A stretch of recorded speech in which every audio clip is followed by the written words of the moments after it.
I guess I never really thought about, oh, I'm going to be a dark wave or house or whatever. I never really thought of that. I just made sounds that I liked. And I always really liked ambient kind of music, but I was never trying to sound like anyone. Yeah. But I like just like sort of a like uplifting feeling, like a, I don't know, a meditative feel. I like space, like nothing too busy. But I'm never really aiming for a certain style. It just ends up happening.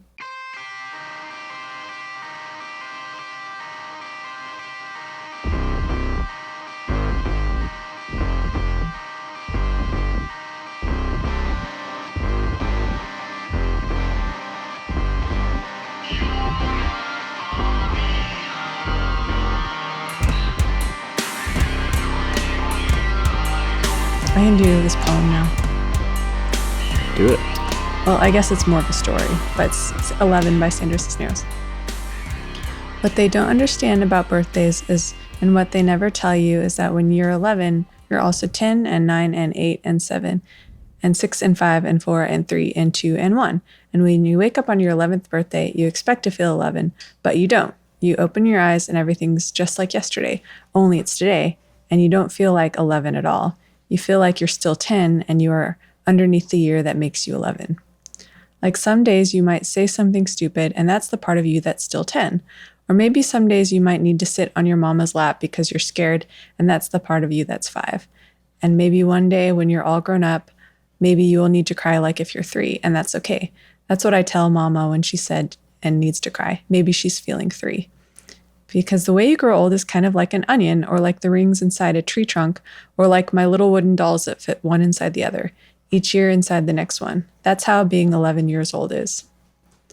Is that enough? Yeah. Okay, cool.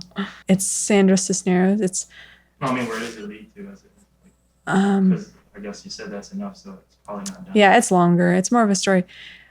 It's interesting because Sandra Cisneros is kind of like stream of consciousness, but I think it was part of House on Mango Street. Or no, it was Woman Hollering Creek.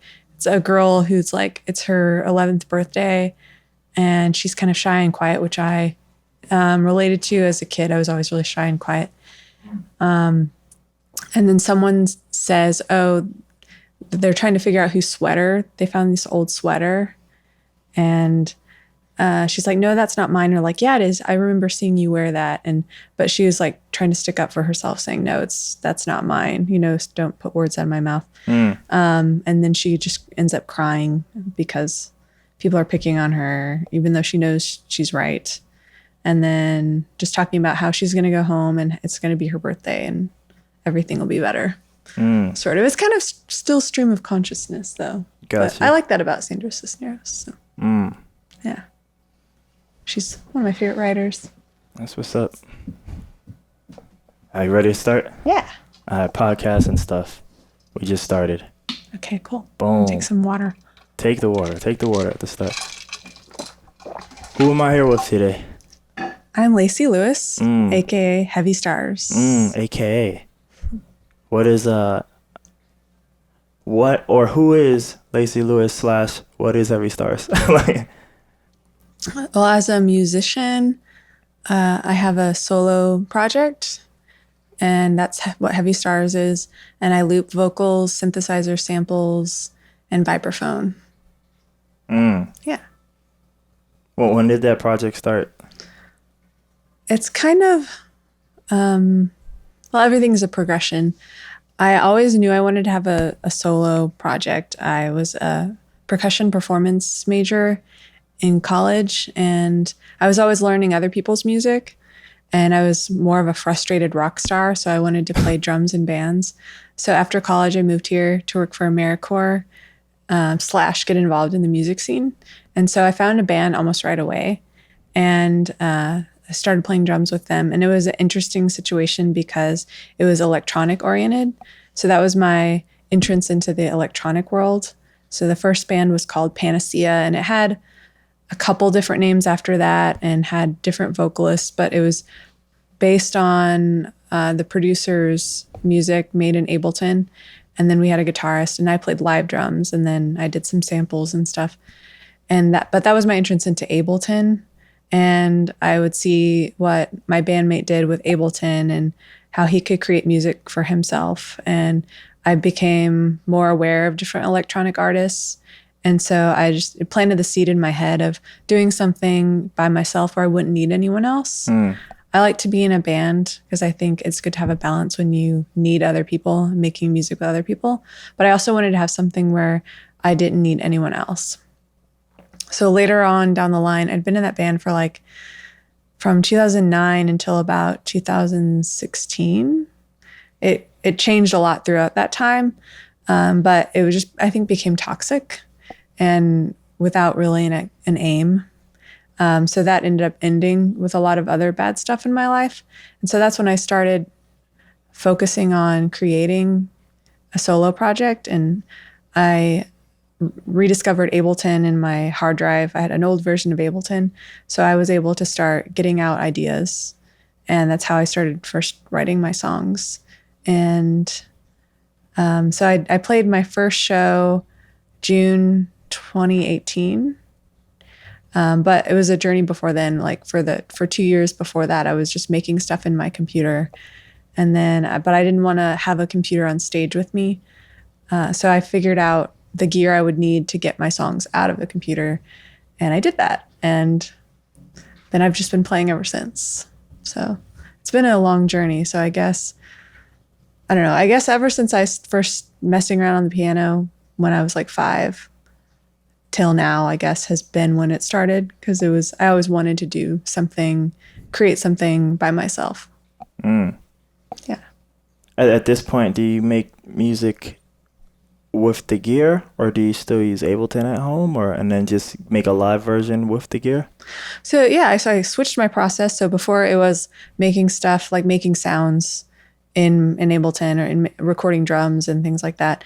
And then once I got the gear, I switched my methods for writing outside of the computer. And then I mostly just use my computer to record.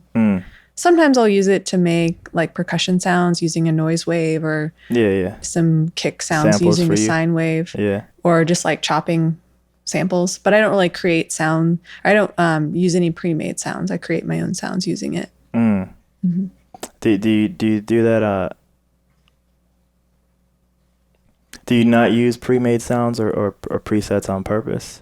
You want to just do purpose, yeah. I feel like a lot of us go through that journey where we don't want to use the stuff. That was me for a minute. Yeah, I like to be from scratch. That's what my whole mentality is, creating from scratch. I like to struggle, I guess. I feel like a lot of us like that. I don't know why. I don't know. But that was me as a producer for a long time, where everything, even the drums, I wanted it to be something from me. And I don't know if it hurt me per se, but as everybody would get better, I'd be like, man, what are they doing? But then I would see what they're doing, and they're just using better samples than me, versus me, I would just make stuff. Even though I never made traditional, I was at an Exploded Drawing last night, so the stereotype can be, I joked with it when you made a post, you were talking about getting a 404.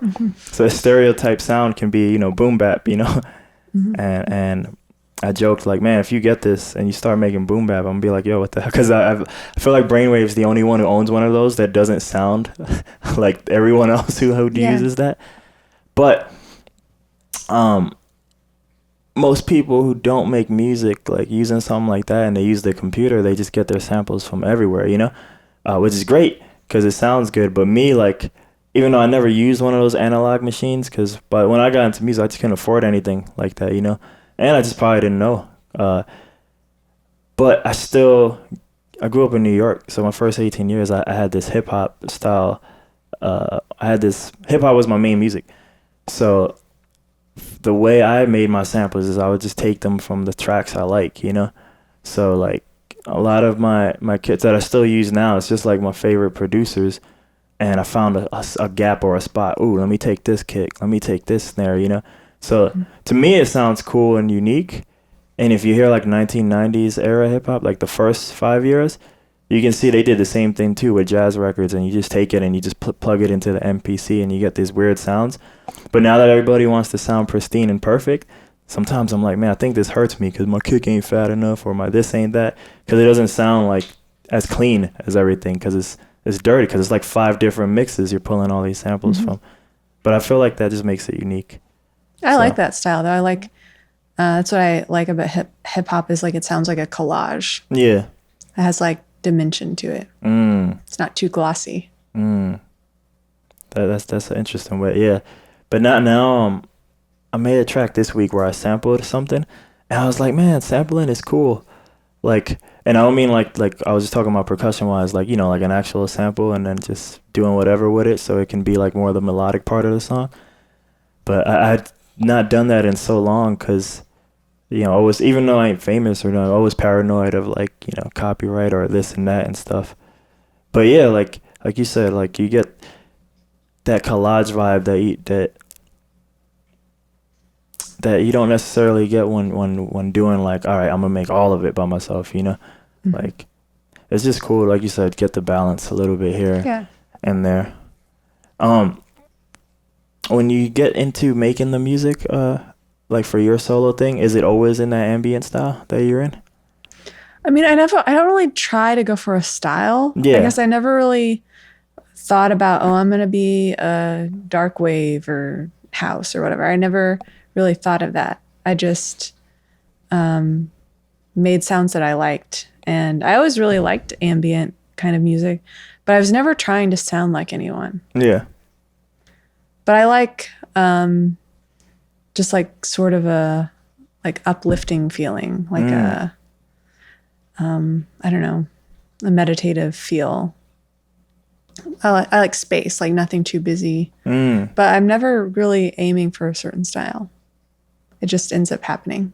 Gotcha. So I'm not really sure what I would call I guess you'd call it ambient. Yeah, I'm real bad at like genre definitions. I group things into macro. Yeah. You know, like, so yeah, I would just say you're ambient. Once if we need to get to more detail, I would be like, I don't know. Ambient, experimental. I thought. Yeah, see, I'm not adding extra. That's like too much for me. I felt like Zen Wave would be a cool Zen name. Wave? Zen Wave. Zen Wave. It's your music. You call it whatever you want. Yeah. But I do a lot of music for yoga classes and things like that. So yeah, people say my music's very Zen. So Zen Wave. I'm almost like define Zen. Like, it has a definition. I forgot what it actually is. I'll have to look that up. But just like openness and like calm stillness. Yeah. Zen Wave. Yeah, I like that. You should do that. So how'd you get into music in your life? Like just in general? Well, there was always a piano in the house. I came from a musical family. No one really did anything serious with it, but my mom played piano from age 5 till, you know, she's in her 70s now. So there was always a piano in the house. And my parents were always in the church choir. Their parents were in church choir. So I was raised in sort of a church home. So I'd always go to church and hear music there. So I think that was a big thing. And then I was in school band. I played clarinet in school band. I'd wanted to play like flute or saxophone because I really like jazz, but I ended up getting like my last choice. So, but it still helped me with like learning to read music and things like that. So I played clarinet from 5th grade through like 9th grade. And then I saw the high school drum line at my school and I was like, that's amazing. I picked the wrong instrument. Like, how can I get into that? Like, I remember seeing a girl playing like the tenors, the quads. And I was like, I've got to be able to do that. And later that year, they needed more people to play in the pit percussion for the marching band. That's the people in front who play marimbas and xylophones and stuff like that. And since I'd had piano experience, it's like easy transfer over that. And then I have a twin sister who is also switching to percussion. And so we both made that switch and then ended up getting into that. We were both kind of shy and quiet in high school. So school band was kind of our outlet and way to express ourselves. And then I ended up majoring in percussion performance in school. And then from there, I kind of went away from academia into just more creative music outside of academic music. Yeah. So it's been a journey. But I'm really thankful for my sort of organized, structured experience with music. Because I can use those tools now when I'm just creating for myself. It's like all the electronic stuff. I had a friend showed me a little bit about Ableton, but otherwise I just taught myself all of that. So totally different from like a structured academic music path to what I'm doing now, where I'm just experimenting. Is there like a better way to teach music, I guess, like versus the way it's taught like academically? Because I assume you went to school in Texas, right? Well, I went to college. Yeah, I went to up through high school in Texas, but I went to college in Arkansas. Okay. But I'm actually a music teacher, so that's a kind of a loaded question for me, because I think there's definitely bad ways of teaching music. I became a music teacher because of bad teachers, because I think we should have more good teachers and fewer bad teachers. And so I think it's good to learn the alphabet, of music with like notes and things like that. But it's also good to just experiment. So I think as long as there's a balance of learning the basics with just experimenting and expressing yourself, I think that there should be a balance there with teaching music. Yeah, because I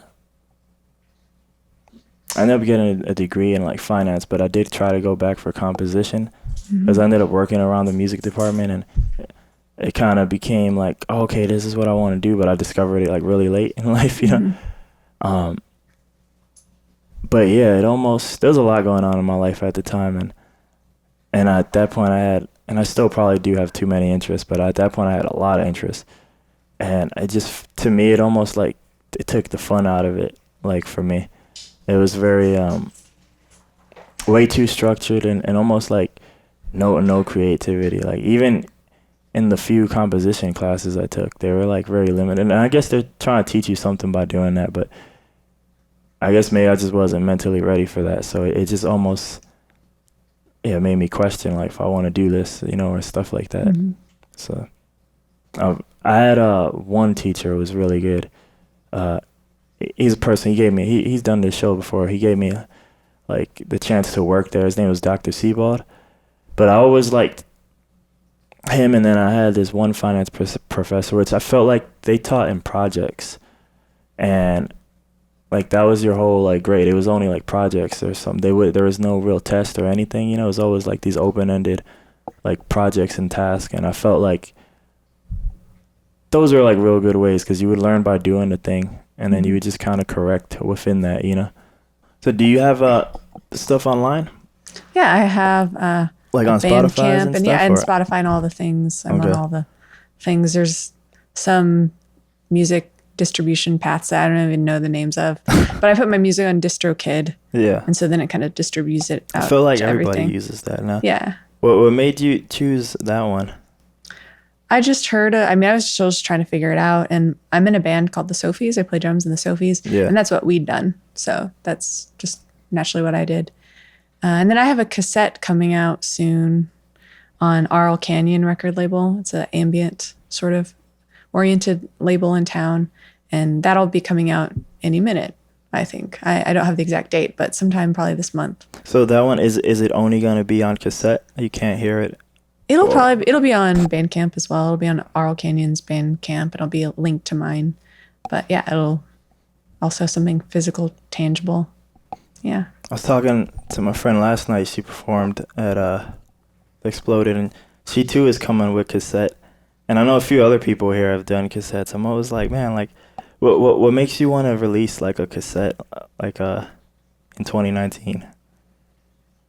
I think it's just like having something tangible, because things go in cycles, like we get so much stuff and then we get to the digital era and like, oh, we want to just be all digital and in the cloud and all that. And then people start wanting to have something to hold on to. So I think it's just a cycle that people go through. Yeah. And then when things come back, like when styles come back, like when the bell bottoms came back or when vinyl came back. So I think it's just part of that human nature of going back to the past. I think that's some of it.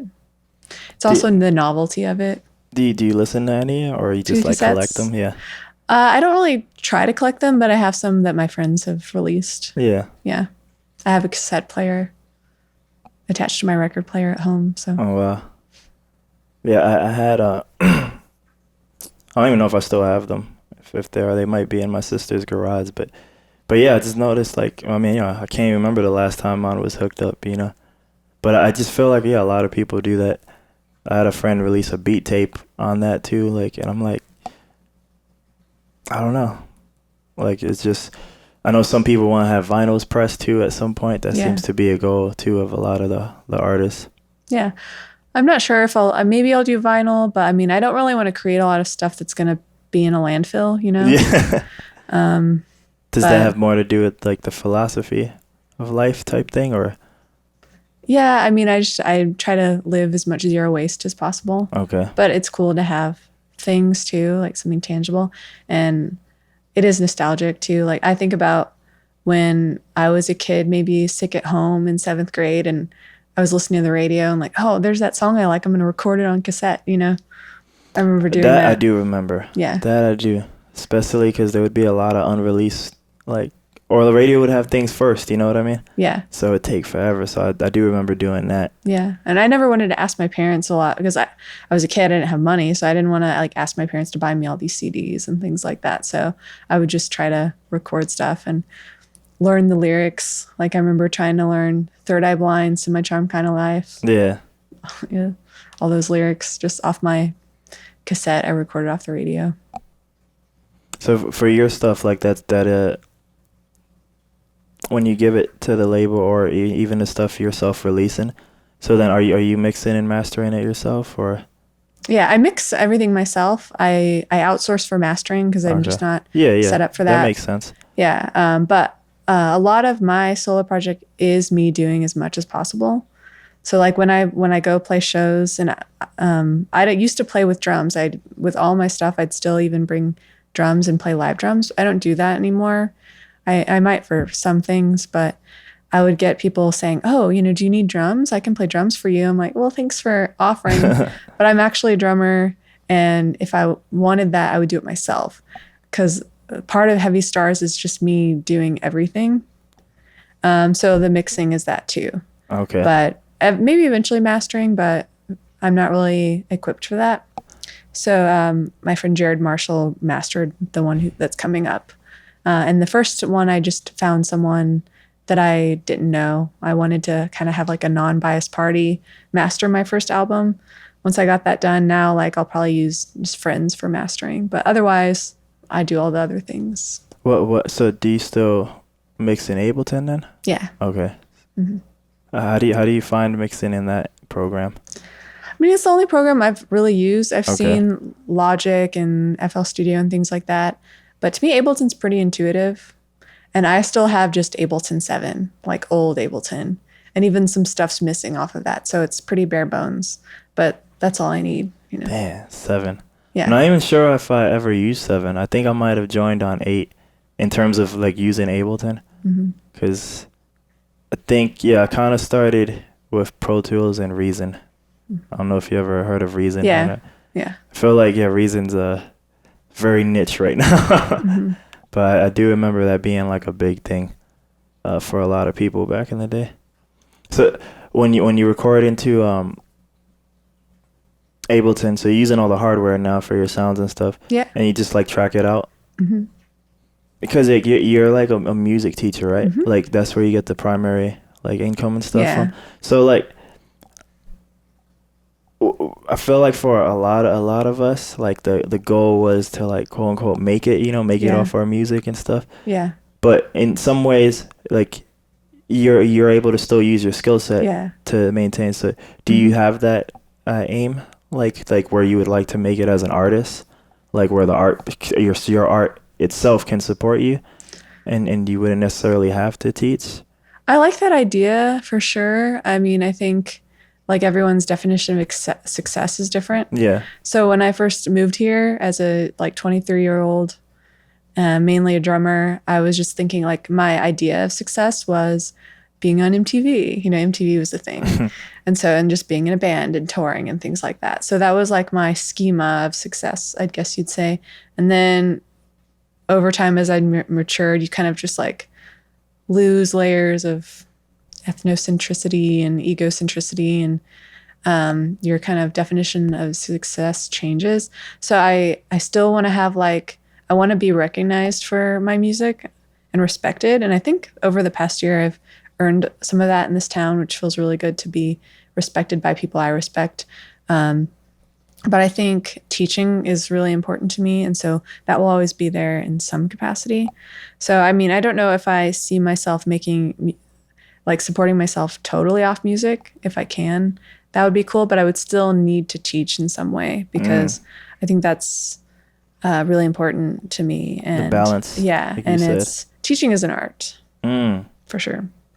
So, and teaching music, and I teach music in sort of a different sort of way. I do teach drums at a music school. It's more typical, but I teach music at the School for the Blind.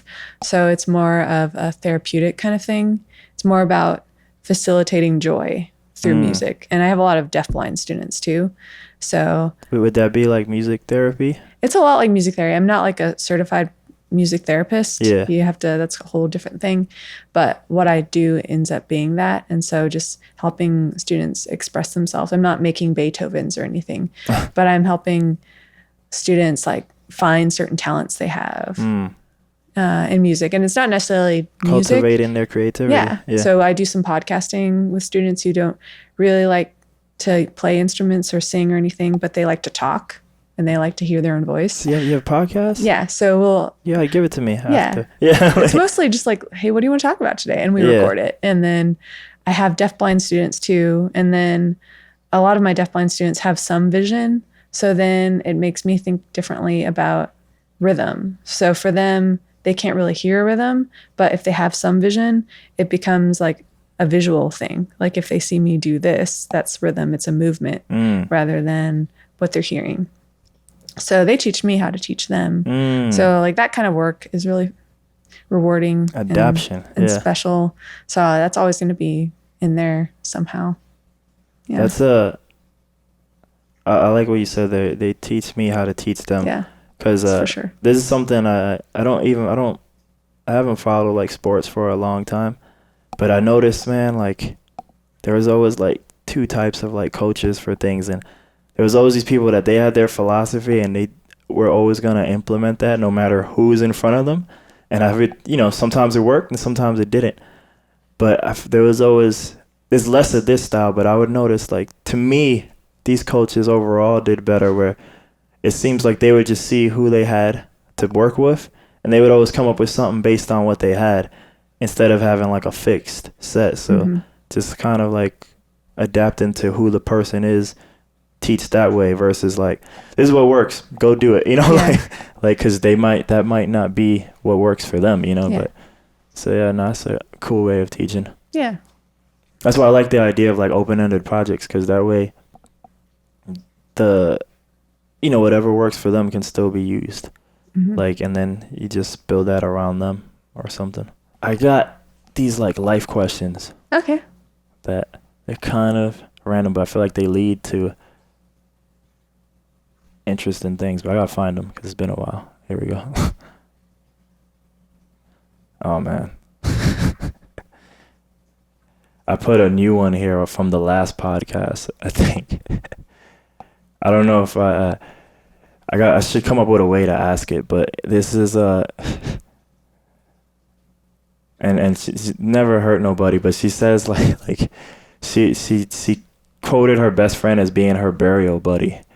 Because I guess like, yeah, man, like this is the person who's gonna like ride or die for me, and like if if I had to bury somebody at 3 a.m., like who would I call that's gonna get my back? It's probably a horrible way to ask this question, but yeah, like, do you have a burial buddy or like best friend or sorts?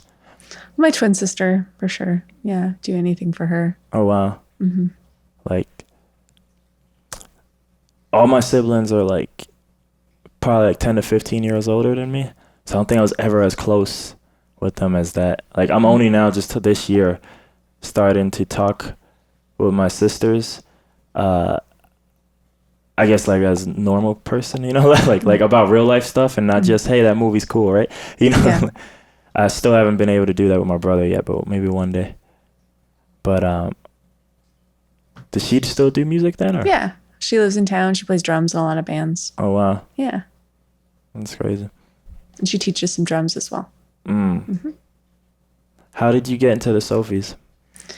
The Sophies. Okay. I love the Sophies.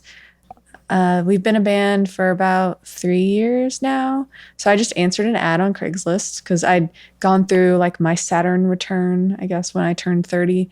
And I left my old band and I left teaching public school. You went through the Saturn? Yeah, your Saturn return. It's where Saturn is in the same place as when you were born. So that happens around, it really takes full force like when you're 29 to 30. So like that, mine was spot on. So like all the bad stuff kind of left my life. So I left my old band and then public school, some other things. And but I wanted to keep the momentum going. I didn't want to like, okay, well, I guess I'm not going to do music anymore, you know? So I looked on Craigslist and I answered a few ads and I found Kelly Rhodes and I started playing with her solo stuff. And then I answered Sammy's from the Sophies. I answered her Craigslist ad. And then that was like in April. And we weren't able to meet up. This April? This was back in 2016. Okay. Yeah. So we weren't able to meet up until the summer. And then she'd found Haley also through Craigslist. And we all ended up meeting. And then we were like, oh, we need to find a bass player. And then I was like, oh, wait, Kelly Rhodes, who I play with, she wants to play bass in something. So I brought her on. And so then we played together for about 2 years. And then Haley ended up leaving. And then Brittany Malm from Mododeca, she joined. So it was all started off on Craigslist. Oh, but Brittany had known Kelly from back going to music school at ACC. So we were all connected in some way. Yeah. So now the Sophies are complete. Yeah. And I know they got stuff online too because I've checked it out before. Yeah. What do you think, or what do you believe that? Damn, like a part of me still kind of. Before I asked that, yeah, because I was hung up. Where does that Saturn thing come from? Like, well, it's sort of like astrology. I don't really know like, too much about it. Like, yeah. I'm still novice with astrology, but a Saturn return, it's like Saturn is the same place in its orbit, or it's orbited around, and now it's back in the exact same spot as when you were born. Yeah. So, and then usually your Saturn return, it's like a sort of a cleansing time. Like for me, it was spot on because a lot of the toxic things in my life ended like right around the exact same time. So for me, and then everything got way better. So, and then it comes around again, I think in your 50s, I've heard. So, wait, so it takes 30 years the first time, but then like 20? Yeah, it's sort of a range though, because it starts taking effect, I think, in your late 20s, but then it kind of comes into full effect when you're 29 and a half to 30. Yeah. Yeah, I'm 34 now, so I wonder, like, what was that like for me? I can't remember exactly, like 4 years ago, what it was like, but. Some people's are more subtle. You know, mine was pretty drastic, but it was good. It ended up being very good. I think if I recall something, I'm like, all right, maybe that was it, you know? But what do you believe that people think you're crazy for believing? Interesting. I don't know if people think I'm crazy for believing a certain thing. I don't know. Maybe we can talk about politics. Well, I guess like with the people are so caught up in being liberal or conservative, and maybe this isn't too crazy. Maybe people just don't think about it, but I just think we shouldn't have political parties at all. You know, like George Washington said, I forget which speech it was. I think it was State of the Union, maybe. But avoid factions; it'll tear you apart. And so factions means political parties. Avoid being divided. It'll tear you apart. And look where we are, you know? So I guess I don't know if that's people think I'm crazy for thinking that, but it's just we shouldn't have political parties. We have the same goal, right? So that's what I believe. Maybe people think I'm crazy for it. What would be the counter then solution for that? The opposite of Or like, all right, so there's no parties. So then what is there? Like, how are we? How does yeah? well, we'd have the same goal, just like just happiness and running a country efficiently and making sure people have what they need. And it's a really good idea in theory, but I don't know how it would be implemented because people are so set in the mindset of division. I think a whole generation would have to die before that could happen. Like the Israelites going through the desert for 40 years. Oh man. So, or an apocalypse or something. But just we shouldn't have political parties. It shouldn't. It's just I think it's mostly ego, and people thinking they have to be right or something has to be a certain way. And ignorance. It comes from ignorance too. So. I get that. I was just like, but is there like still a leader or something, or is it just kind of society is the leader? Oh yeah, I feel there should be a leader, and that's when it's hard to avoid political parties because leaders are going to have different ideas, and that's how parties are formed. Yeah. So I mean, I'm not talking about anarchy. Yeah. But I just a society in which we could have just like one political party, or not really a political party, because everyone has different philosophies about different things, but just the absence of political parties is what we should have. But I don't know how it will be achieved, Yeah, no, for sure. No, that's interesting. I could definitely. What is this? I don't know if I even have a solution, but I mean, I get it. It ain't like what's going on now is the greatest thing either, like, but yeah, like, what is the good counter? If you were rich, how would you live your life? I would still live my life pretty simply. I don't want a lot of things. I don't really want a big house. I'd want maybe a big enough house so that I could have a guest room so my parents could stay, so that when they visit me, they don't have to stay in a hotel, Yeah. I would pay off all the debt I have, and I would still live pretty simply, but I would travel more and maybe work less because I have 3 jobs. Man, make me look like I'm not even trying. 3 jobs. I'm like, shit. I'm like, what is your goal in life? I just want to be, I guess what everyone wants is to be at peace, and satisfied. But I'll always be working hard. So my goal is to still have things I'm working towards, but to be at peace and to not have to work so much. So I just want to be able to do yoga, play music, and do meaningful work and be able to pay all my bills without debt. It's my main goal. And to travel, of course. How does one find peace and stuff? But by doing those things, you would say? Yeah. What is something in music you want to do but you haven't done yet? Like a big goal or something? Well, I'd like to tour.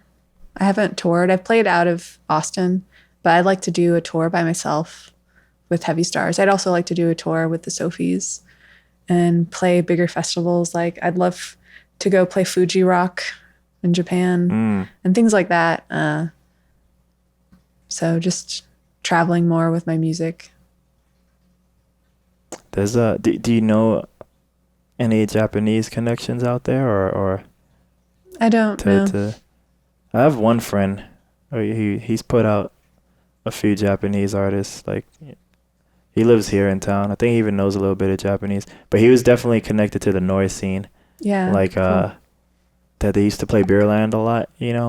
So when you hook up pedals to cans and shit and do all that stuff. Yeah, I watched a documentary, I think, about the Japanese counterculture and the noise scene there. I think it's called We Hate Music Anyway. I'm not sure if that's the title or not. It's something like that. But I saw that and I was really fascinated by that.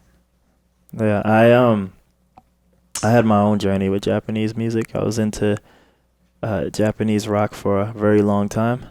That was probably because like I said, I grew up in hip hop, but once the internet came was when I finally started getting into not rap music, and around 1999, and then I listened to a lot of music from Korea and Japan and stuff, and those ended up being like my first stuff. So a lot of the metal I learned from was, instead of having like the traditional American heroes, I had like a bunch of people that no one would know really, like Japan. Some of them are still alive. People might know them, but what are 3 things you're thankful for in life?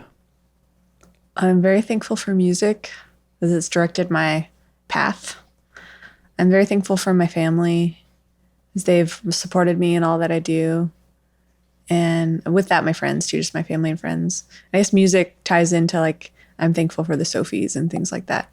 And then I am really thankful for yoga, and then like how that's shaped my life and how I react to things and my process for doing things. Like everything can be practicing yoga, even if you're not doing yoga, if you're driving or making music and things like that. So yeah, I'm really Explain thankful that. for Explain that. Everything can be yoga. So yoga is just like focusing on your breath and being present in the room. Okay. And I really struggle with presence, even though people think I'm really zen and chill. Like my mind is always racing, like it's a constant conference call kind of.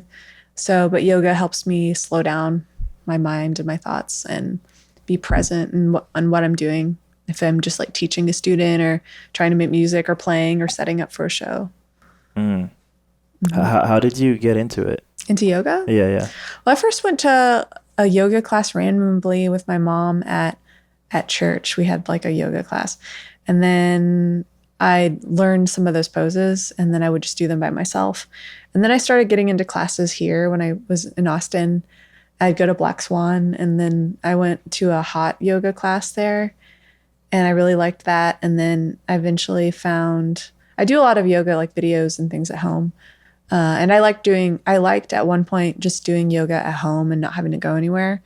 And then I got into Bikram yoga, and now I've gone into what? Bikram yoga, and that's the 90-minute hot yoga, and it's a specific sequence of poses. And after actually around my Saturn return, I started going every day, and I've gone every day for like 3 years, over 3 years. So you haven't missed one in any? I haven't missed a day. Damn. And then sometimes I've done doubles. Damn. 2 in a day. I don't really do that anymore.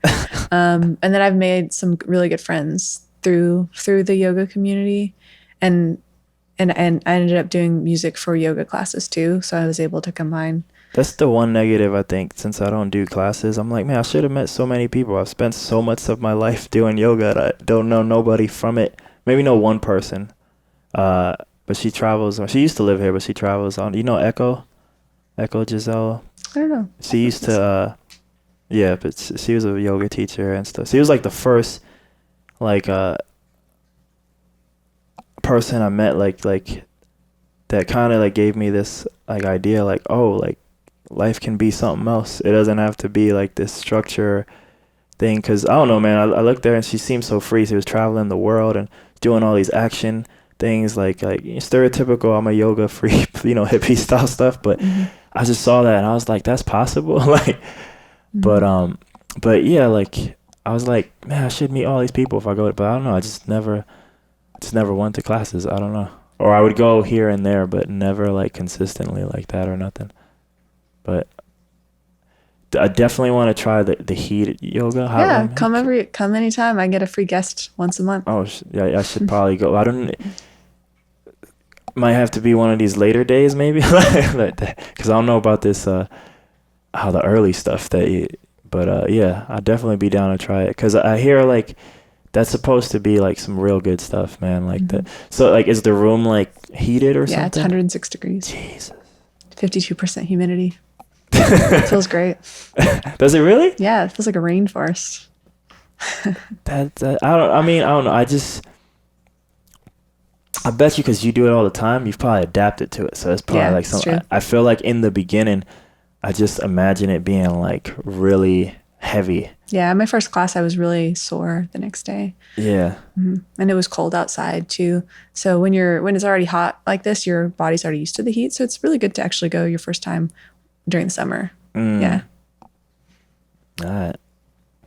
All right, I did that already. Where do you see yourself 3 years in the future? Well, I'll still be making music as Heavy Stars. I'll still be making music with the Sophies, hopefully, if they're all down. I'm pretty sure they are. I would like to be working less. So like working not 40 hours a week, and be able to support myself. So that's all I can tell is I know I'll still be making music. I'll still be doing yoga too. Yeah. And hopefully working less. And maybe have traveled more. Probably definitely have some more albums out. Before I asked this one, because it just when you mentioned albums, it took me back to your music. Do you have any music videos? I do not have any music videos. No, I mean I've had videos of live performances. Yeah. But I don't have any.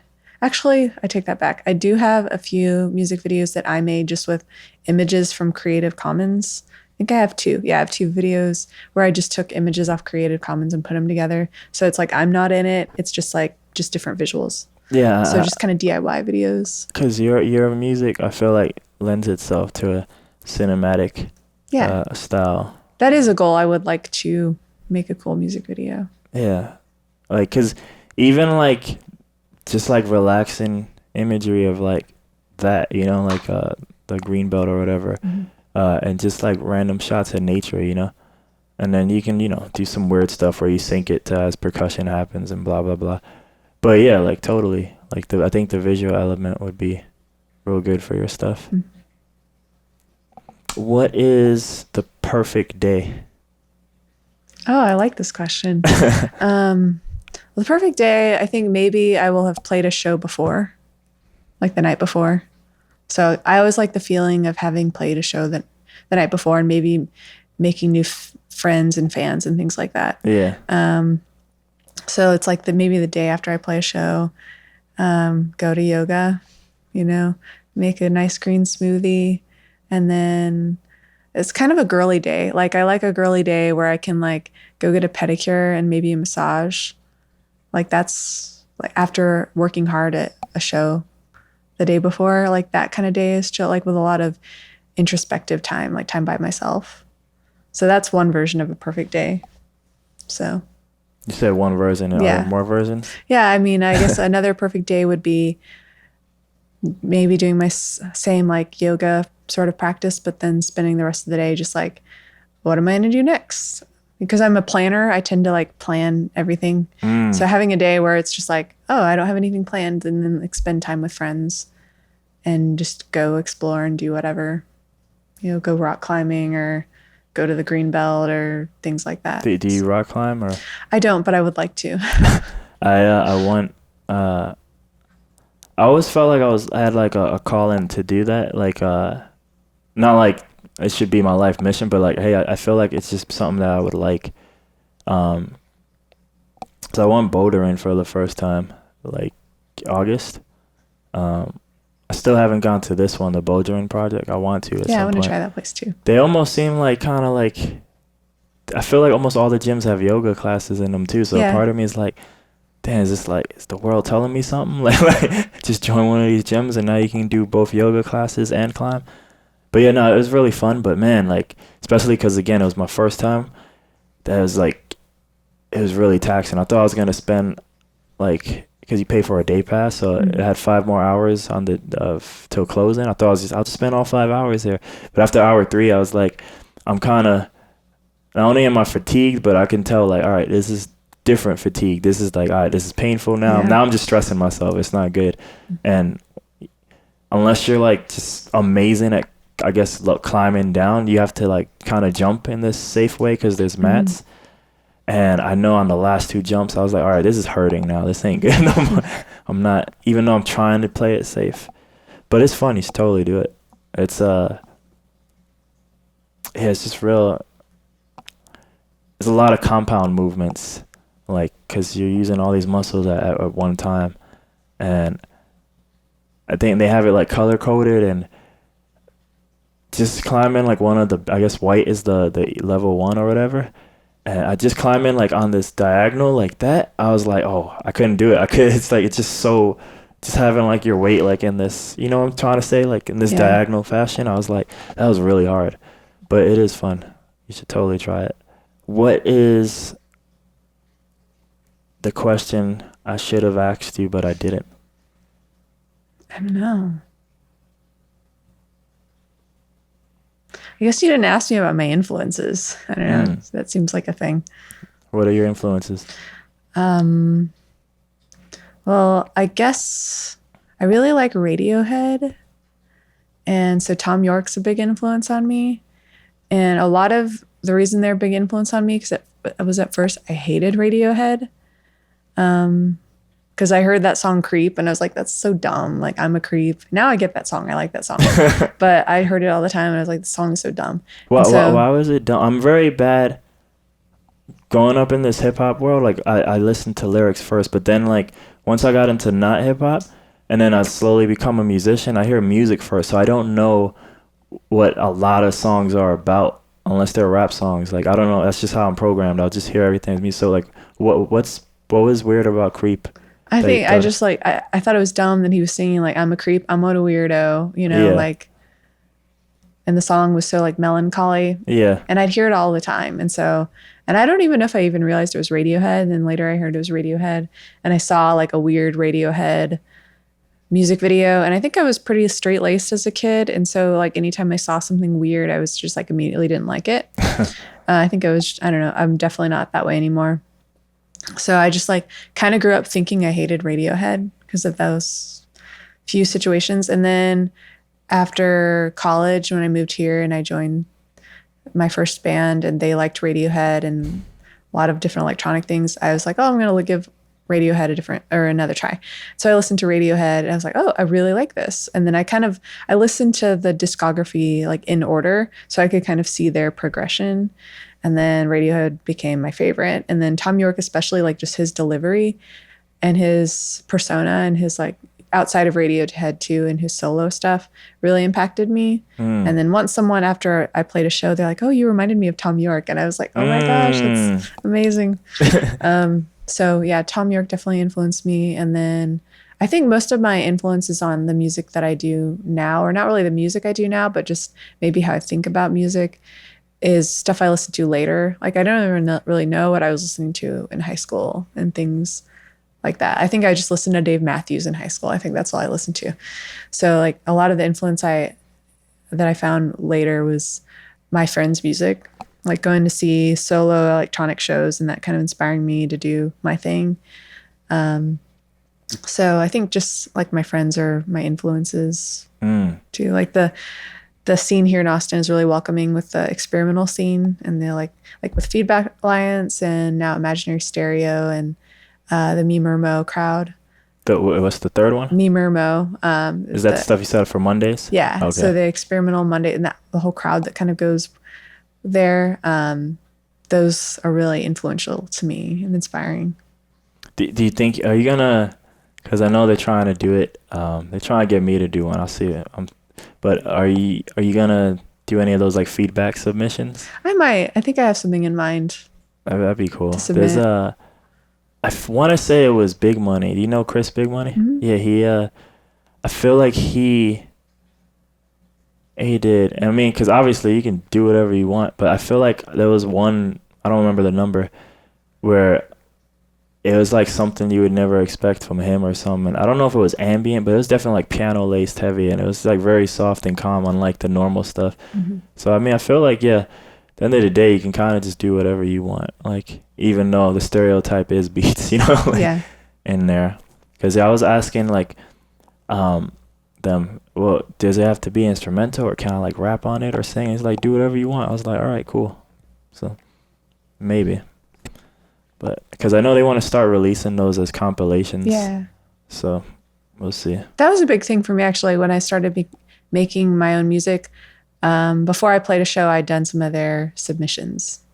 Oh, so you did the remixes? Yeah. Oh, now I want to hear them. Yeah, I remember I did an original one, and then I think I did a Octopus Project remix, and then I did a Total Unicorn remix, and then I did another original one. I think before I even played my first show, and Feedback Alliance actually gave me my first show. Yeah.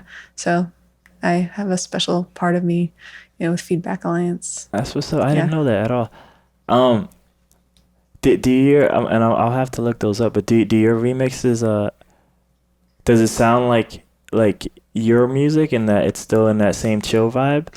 I don't Or do they sound more like the beats? I think I did have them more chilled out Okay. and stripped down, for sure. But I don't know. I feel like how I was making music and thinking about the kind of music I wanted to make is different than what I'm making now. So, but I think there's a little of that. Yeah. All right. Where can they find you online? Heavy Stars Bandcamp. If you just Google Bandcamp Heavy Stars, I'll show up. Yeah, I also have a Heavy Stars page on Facebook. I have a SoundCloud too, but I haven't really put stuff on there. So. Yeah, I feel like for a lot of us, the SoundCloud isn't as prevalent as it once was. Mm-hmm. I feel like over the years, it became like, in the last 3 years, it became like the rapper thing, like the SoundCloud rapper style thing, and everybody else kind of moved on into whatever it is they want to move on to. I feel like a lot of people, thanks to like DistroKid and stuff, they just like, well, just go find me on whatever you hear for real. But yeah, I feel like, man, SoundCloud had a chance. It had a chance to be something cool, and I think they ruined it, but that's a whole nother rant. All right, last words? Any last words? I don't know. Namaste. Namaste. All right. Well, thank you for doing that. Man, normally I end this with this, but you're vegan, so I don't know if I should say it. You can make anything vegan. Yeah. Nutritional yeast, Let me ask this. jackfruit. Let's be the last one. Why'd you become vegan? Why did I become vegan? It wasn't really because I wanted to save the animals, you know. I gradually started eating less meat, and I'd learned that meat takes forever to digest in your stomach. And I was like, I don't really like that. I don't like the idea of meat sitting in my stomach for days, you know. So, and then I gave up dairy because it just didn't make me feel good. It made me have allergies. So eggs were kind of the last thing to go. And I've been vegan for over 2 years. So it was mostly more of a health thing. But it also, it's more efficient for the environment, and we're a sedentary society now. Yep, you know? Look at this. Yeah. I mean, I'm pretty active, but like we're not nomads fighting, trying to find buffalo, walking around where we would need to eat meat and have it digesting in our stomach for days, like to get the energy off of it. We don't really need that so much anymore. We eat too much versus what our output. Yeah. So, and it's also cool. I think how you eat is a sacred choice. So like, I'm never gonna, sometimes people will be like eating meat around me and they're like, oh, sorry, I'm eating meat. I'm like, it's totally fine. You can eat meat. I think everyone should eat what they want, and there should be no judgment around it because it's a sacred choice people make for themselves. So yeah, I think there's nothing wrong with eating meat, but it's better if you're going to eat meat to eat meat in an ethical way, animals that have been treated well. Because I think animals are meant to be eaten. There's different theories. But there is a food chain. I think it makes sense with the energy cycle and the food chain and such. But I think just the meat industry should be more efficient and environmentally friendly. And, even just like the idea of hunting. I've had friends who are hunters. And even with that, I think hunting is fine. I have friends whose parents hunt, and they treat the animal like really respectfully, like the hunting is an art. Yeah. I mean, I'm really not down with guns and things that kill people, but again, it's each some to his people own. Use arrows, Yeah. Yeah. So even just the process of hunting and then them killing the animals and cleaning them, I think that is fine. Like that's a therapeutic process for them, hunting. So people should do that if they want. But personally, veganism is a good choice for me, and it works for me. Gotcha. So. All right. But yeah, normally I end it with this phrase that involves meat, but I came up with some random nonsense right now. So, all right. Bake that potato, smoke that salad. Boosh. All right. Thank you for doing it. Thank you for having me.